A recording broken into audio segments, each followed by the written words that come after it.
Recently, my Honda Odyssey here got a exhaust leak.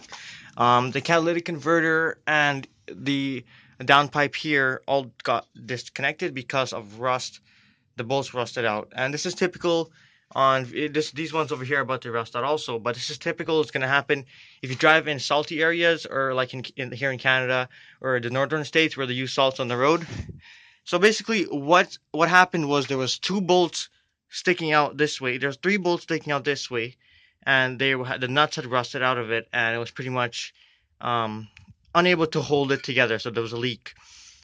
What I did, which is an absolutely dumb mistake to make, and I'm warning you guys about this, is that I cut off those nuts. That's a number one no-no in muffler repairs and something you guys should take note of because once you cut it off, there is no way for you to grab it so that you can turn it out. And no matter how rusted it is, with enough heat and some wax, all you really need is some candle wax and some heat. Even from a propane torch or oxyacetylene will work great. So what you need to do is take those bolts, what they're sticking out. If I find a picture, I'll show you of how it should look.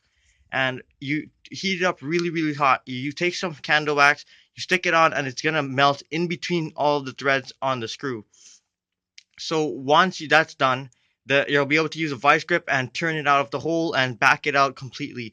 What I did, which is a big mistake, is to cut it off, and from there I could not drill out the holes. I thought I would be able to drill it out, but it's just not possible. The bolts are hardened, so that's you need to remember that when you're dealing with mufflers and that kind of thing, because the bolts are hardened and you cannot drill it out with drill bits. I have all my drill bits right there, and they were unable to drill out the holes. So what I had to do is get my oxyacetylene torch here, which is all connected up, and I had to actually use the cutting head to cut holes, to bore holes straight through in here. And now I'm gonna hopefully try to grind out with the Dremel or a drill bit the rest of the way through here so that I can put in some bolts and fix this muffler.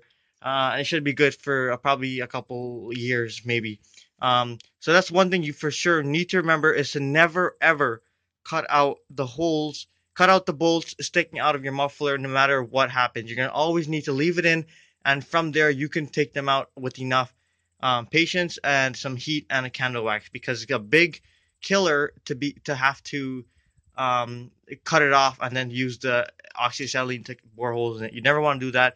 You always want to leave the bolts in and do your repair like that. So thanks for watching. Hope it helps you guys. Hope you learned something so that you never make the mistake that I did.